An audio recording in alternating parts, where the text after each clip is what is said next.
Hello and welcome back to Matt's Mission Marine, your home for my take on boats, waterways, and conversations along the way.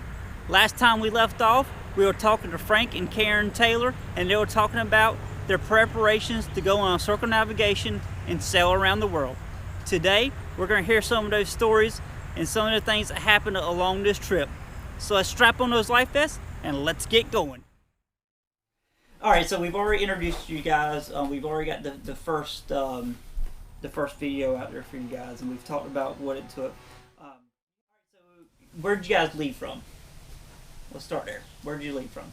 Well, we left from the Wilmington, North Carolina area because we lived in Raleigh, and it was convenient, quick access down the interstate to get there. So we could have chosen some other ports in North Carolina, but since it was a direct interstate route to the port there, that was convenient.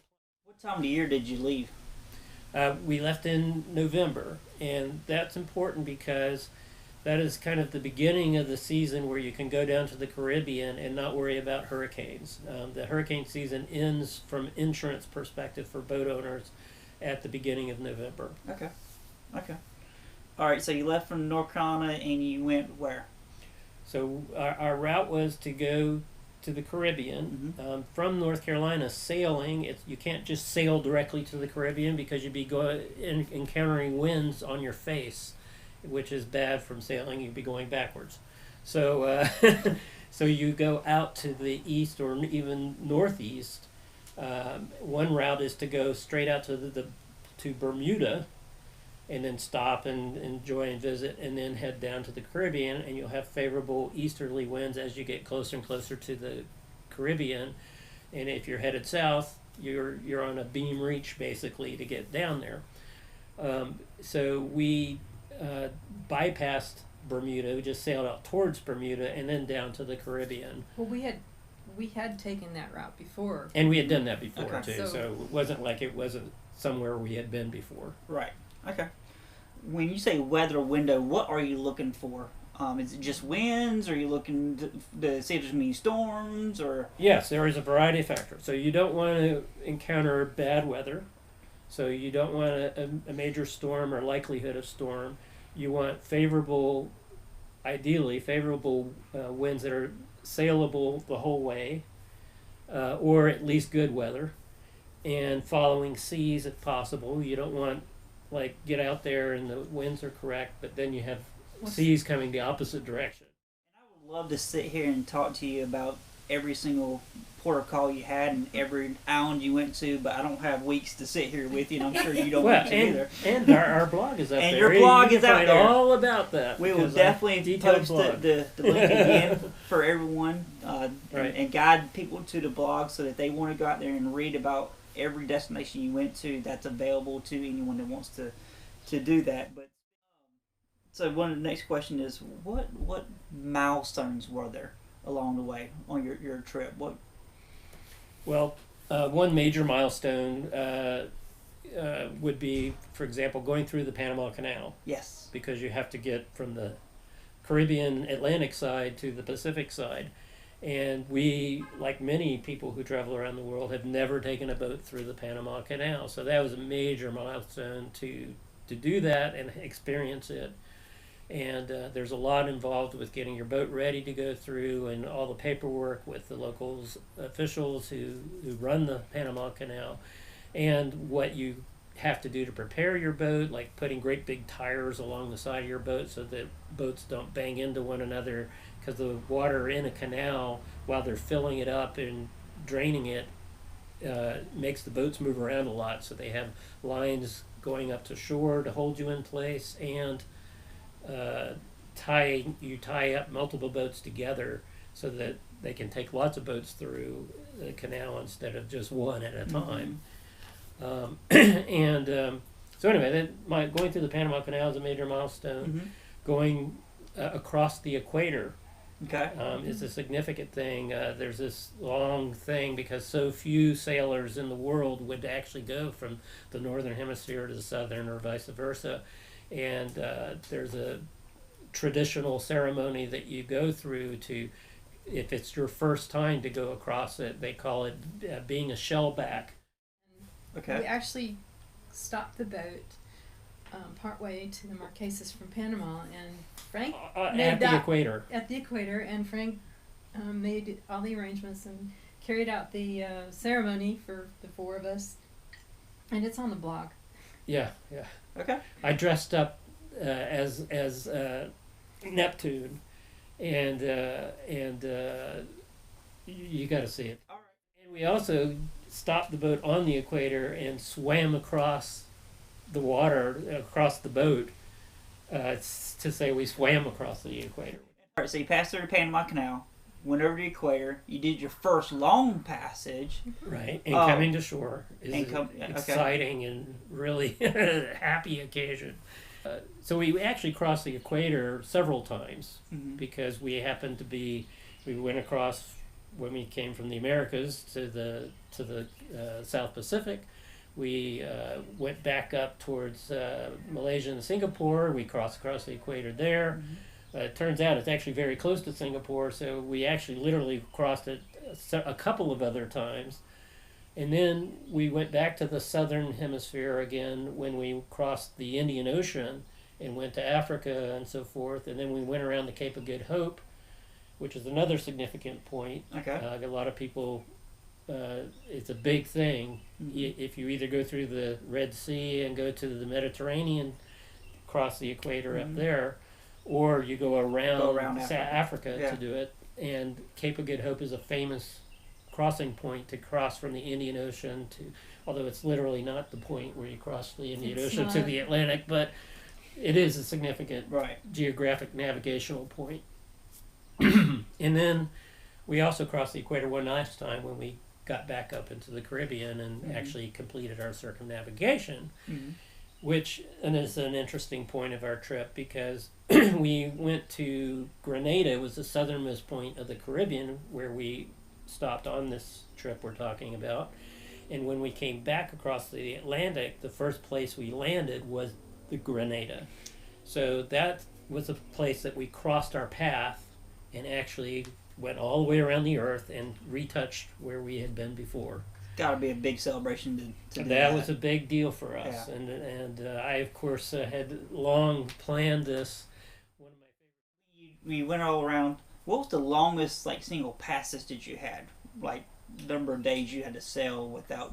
The longest was that one where we completed the circumnavigation because it was from St. Helena in the middle of the southern part of the Atlantic Ocean near Africa, and from there to Grenada was 21 days for our boat, and we had some record speeds while making that trip. That's a really long passage. I think it's 3,100 nautical miles. Wow.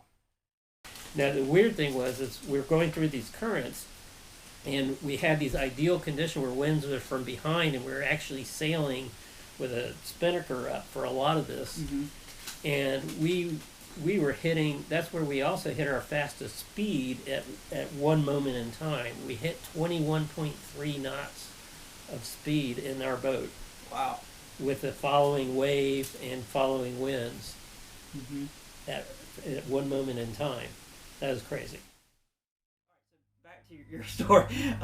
What was your favorite place you went? What was your favorite port of call? That is always the hardest question in the world to answer. Okay, maybe top three then. Top three. Because so different. Whenever someone asks us that question, we go, in what respect?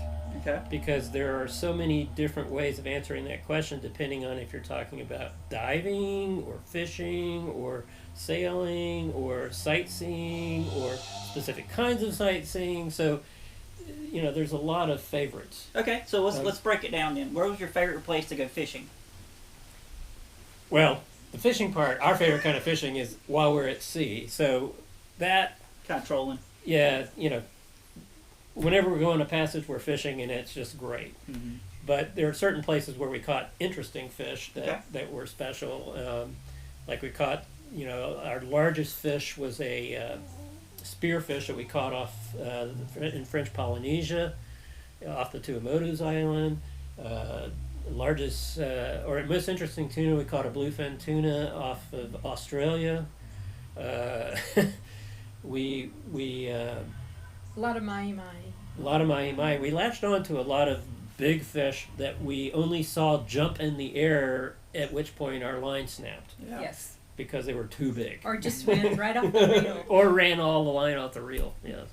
So that happened many times. But so anyway, All right. What about favorite diving? diving. Oh my gosh.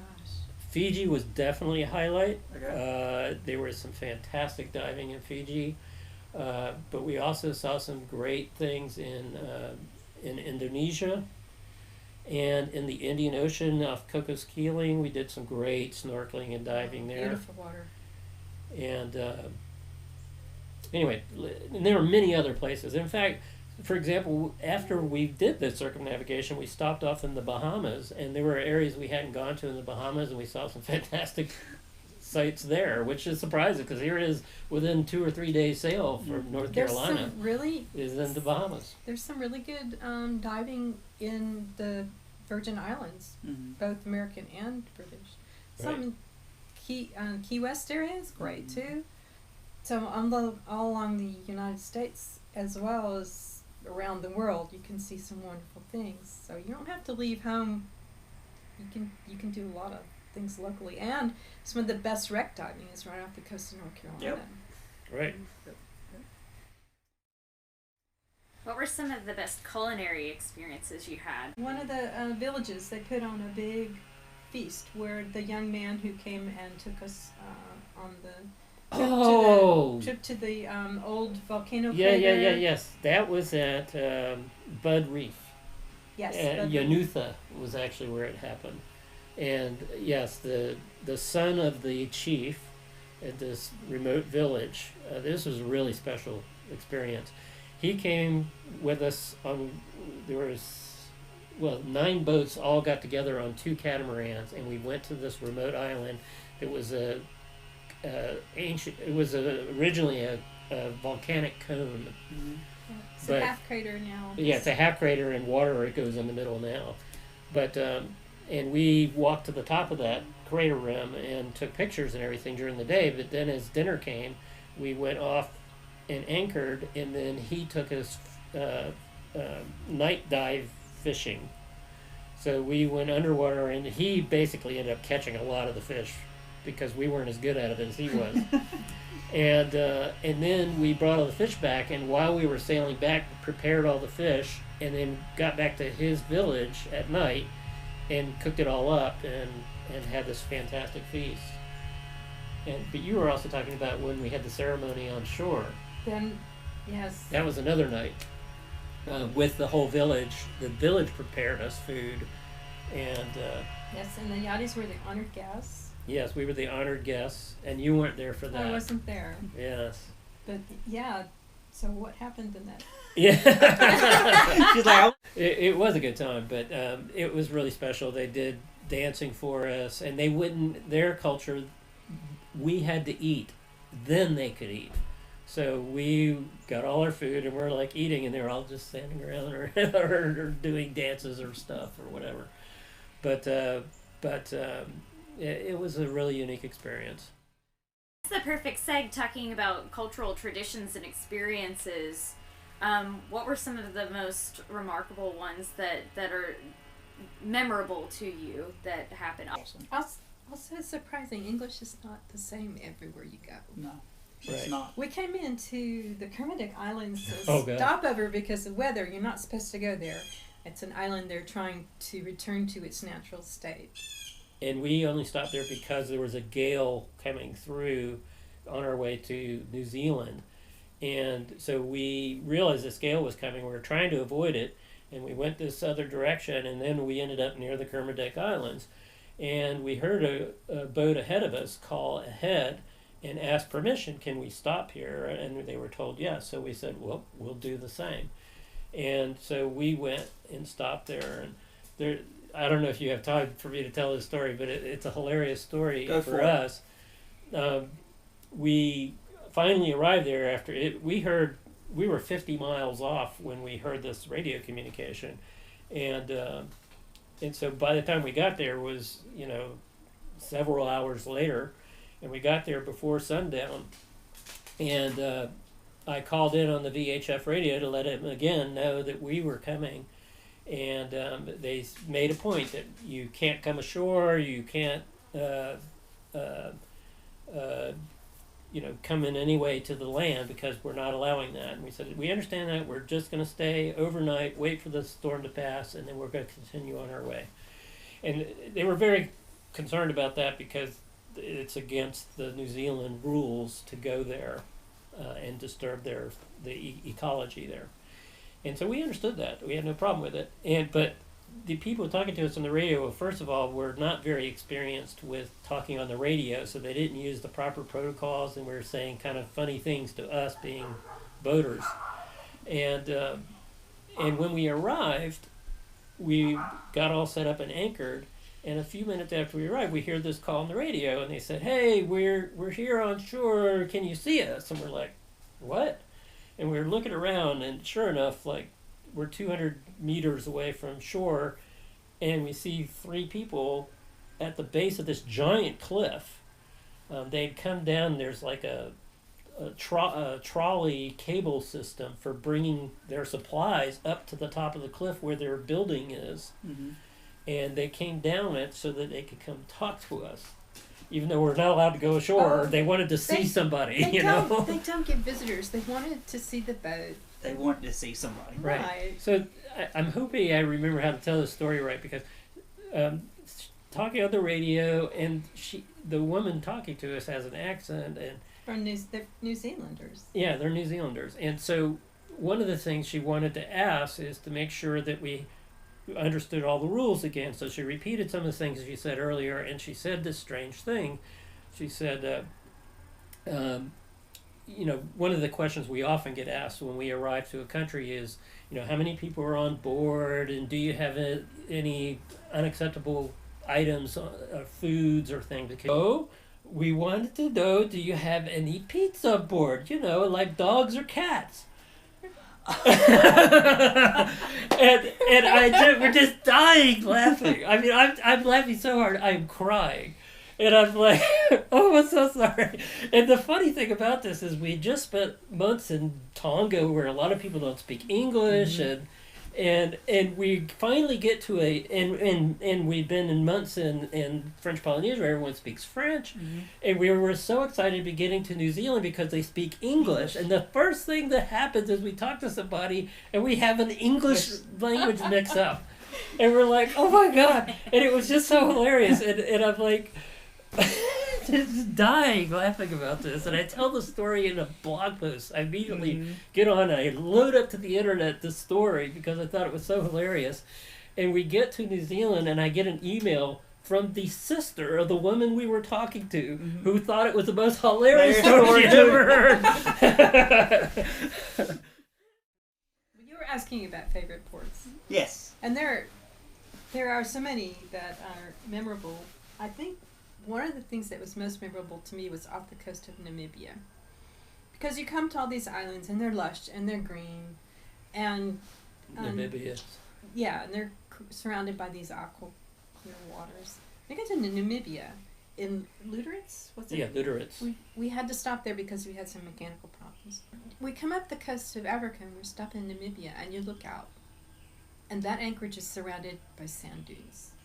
There's no greenery. It's all sand. It's desert. It's in the desert. It's absolutely gorgeous and beautiful. I bet. But it is so different. And part of the reason why it's beautiful there is there was this town and this port, and it was there because there was diamonds discovered in the 1700s or whatever. Mm. And it was German territory at that point. Yeah, well, it's a famous site for photography. Because it has all this the buildings have started to be invaded by the sand. Right, and it's beautiful, just really beautiful. So, but it was one of the places I'd always wanted to see because I'd seen the pictures in National Geographic. Mm-hmm. What happens if you have a medical emergency, and did you guys have any medical emergencies?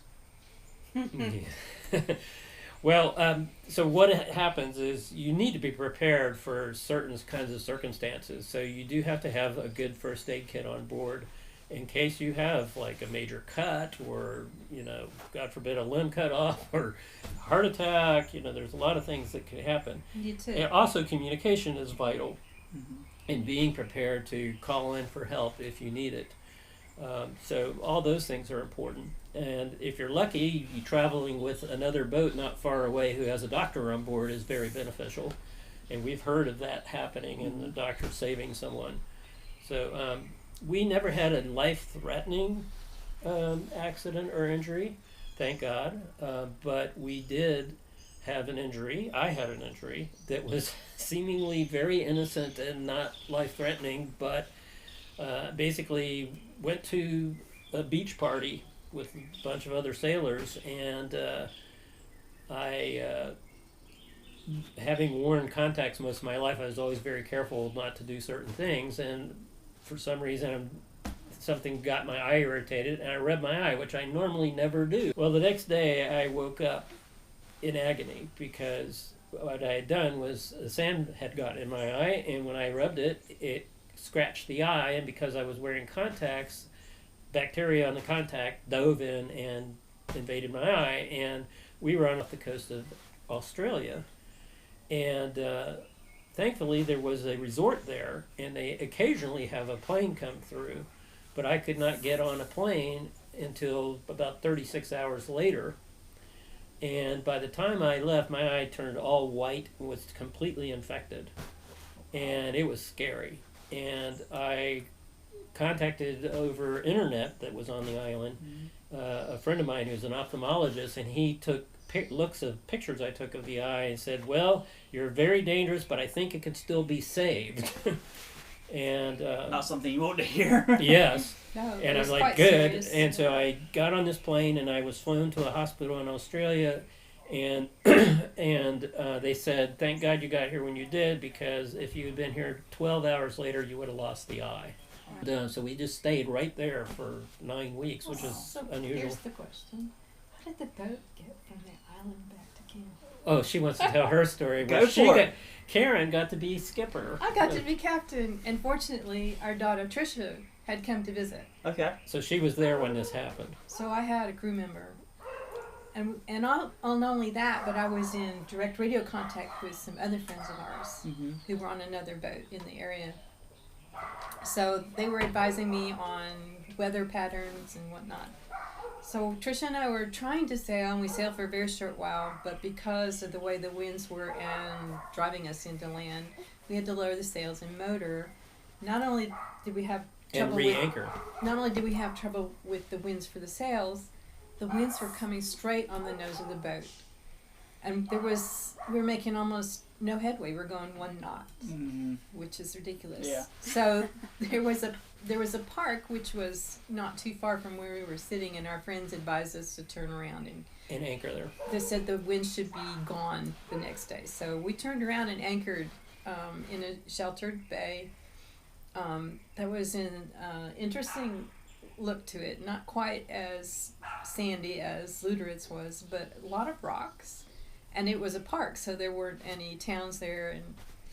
But we anchored there for a day, and then we were able to pick up and then continue on our way to where Frank was. Which was in Cairns, or Cairns is how they say it in Australia. I was very nervous about doing that I'm sure.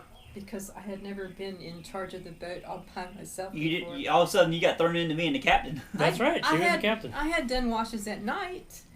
But she did it, and I was extremely proud of her because I knew she could do it, but she Absolutely. didn't have the confidence. But she was thrust in the situation; she had no choice, and she did it. She did great at it. So anyway, so after 9 weeks, we finally left, and then we sailed all the way up to Singapore, where I got a top-notch surgeon to help operate on my eye and get it back to where I'm now able to use it. Spent a year in that area. Yeah, we spent a year because of that procedure. Wow. Because I had to have 2 surgeries, one to replace the cornea in my eye, and another to basically do a glaucoma procedure and replace the lens in my eye. Oh, wow. So Any interesting customs experiences?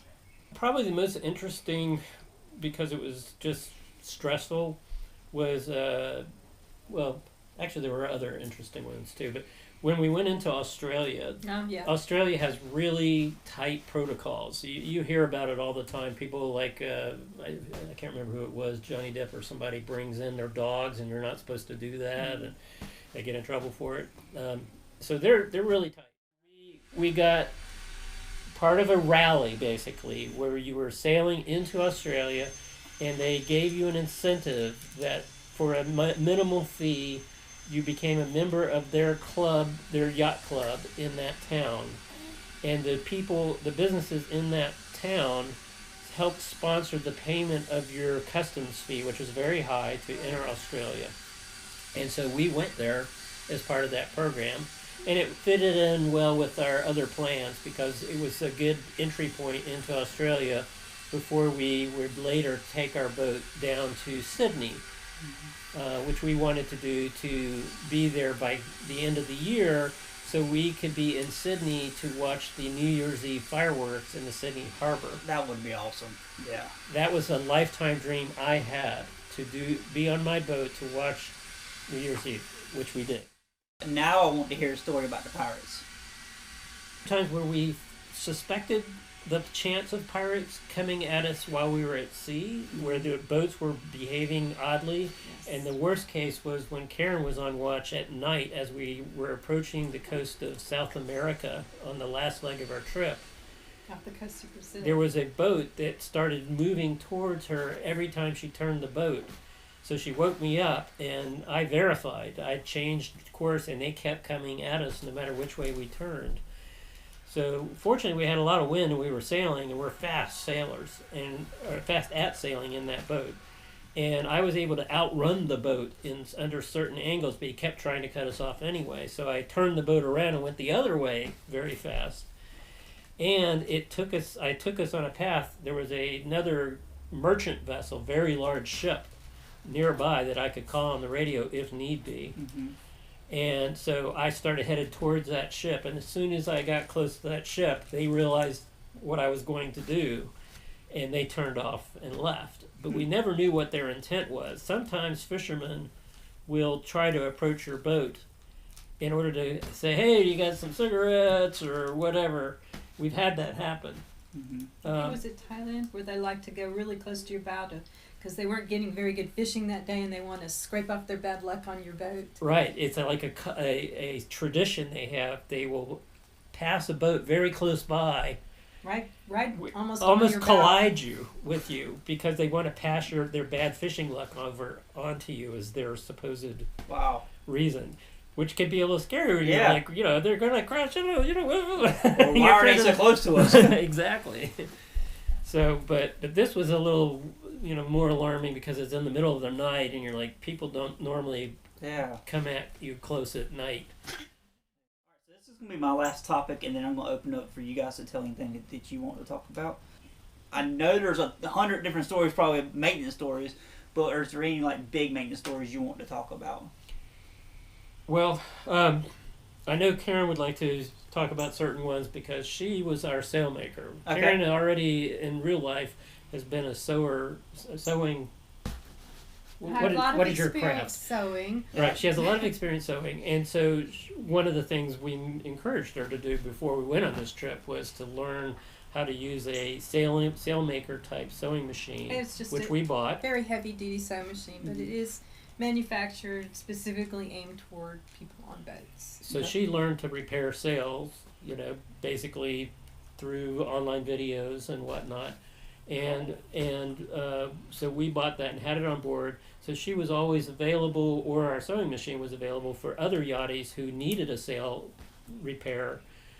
They would come to our boat, and because we were a catamaran, we had a lot of space, so you can actually lay your sail out on the boat and do your repair.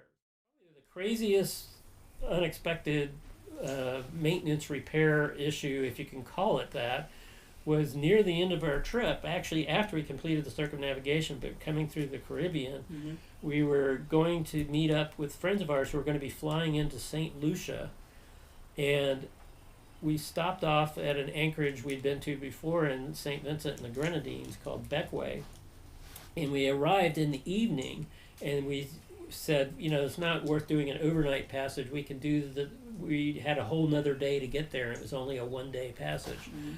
And so we'll just stop for the night here. And during the night, I heard these funny noise. It was like tap, tap, tap, tap. And I'm like, what is that noise? And it's in the middle of the night. I wake up and I walk all over the boat, and then I don't hear anything. I'm like, that's weird. So I go back to sleep. Well, the next morning, we get up and we depart. And sometimes we can pull off the anchor and pull it up with only running one engine. So I did that. And I ran one engine. And then we pulled up the anchor, and then I turned around using that one engine, and then we motored out, and we set up our sails, and we left. Well, we got to St. Lucia, and the wind gets cut off by the islands because they're big mountainous islands and everything. And the wind suddenly disappeared, or no, there was a boat crossing us.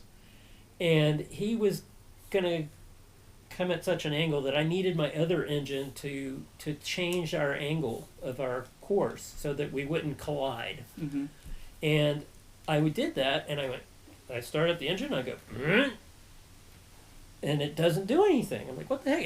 It revs really quick, but it doesn't do anything. I'm like, what the heck? So I tried to go in reverse, I tried to go forward, and it's like, nothing's happening. Mm-hmm. So I'm like, okay, well, I got to do something about this. So I start the other engine up, and then I'm like diagnosing the problem, and it's like there's no propeller. What the heck? So as soon as we arrive at our anchorage, I dive on there and I find out there is no propeller. There's no way that propeller just fell off by itself. And I'm thinking, I'm hearing this tapping noise in the middle of the night before. You know what happened?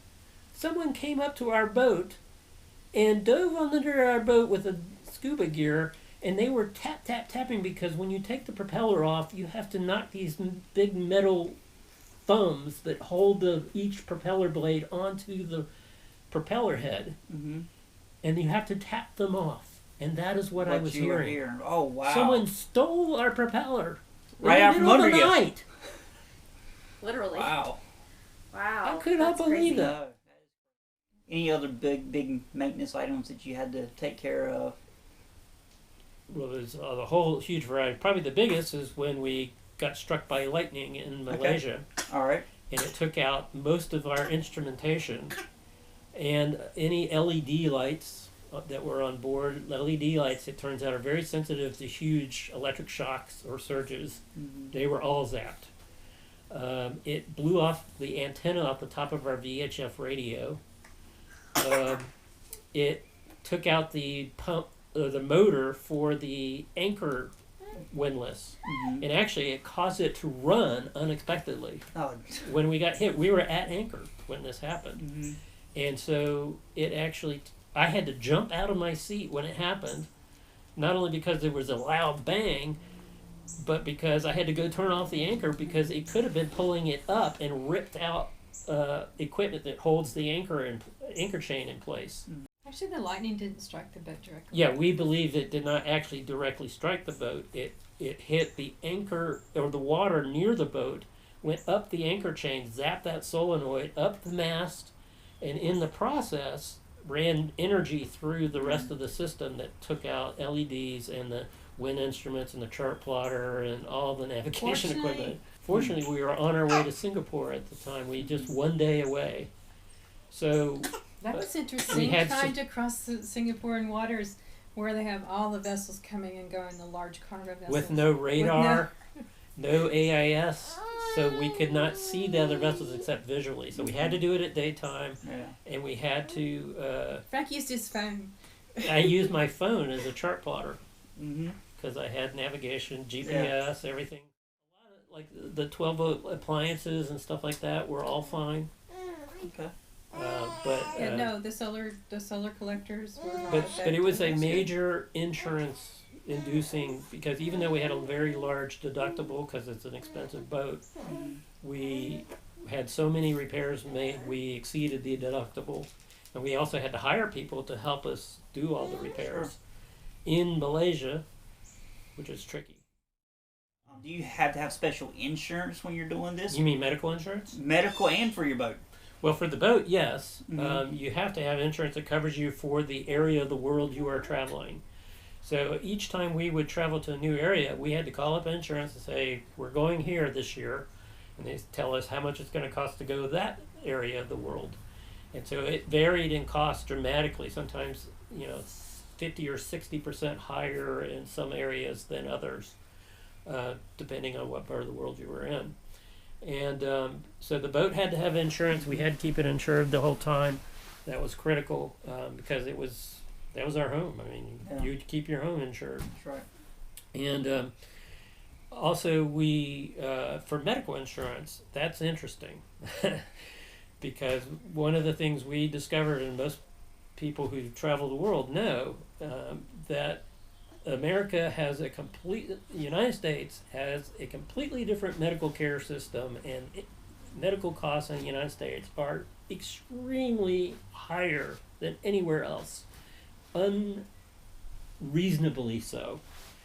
And so anywhere else we went, the cost for medical care was extremely low compared to America.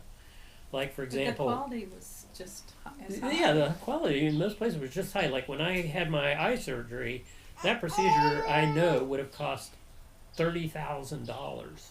In Singapore, it cost me $2,500 for everything. Mm-hmm. And the doctor was world-renowned. Right. Insurance is important to have because you could run into a really serious problem and have, say you got cancer or something, Mm-hmm. And so we got insurance. For travelers insurance, if you can get travelers insurance when you go to another country, if you're going to stay for an extended time, you want insurance. Your American insurance is not going to cover you in those other countries, unfortunately. It should, considering how much you're paying for it. All right, so what do you guys want to talk about that I haven't covered? It was really hard being away from family. We did bring our kids out and family out to visit us when we could.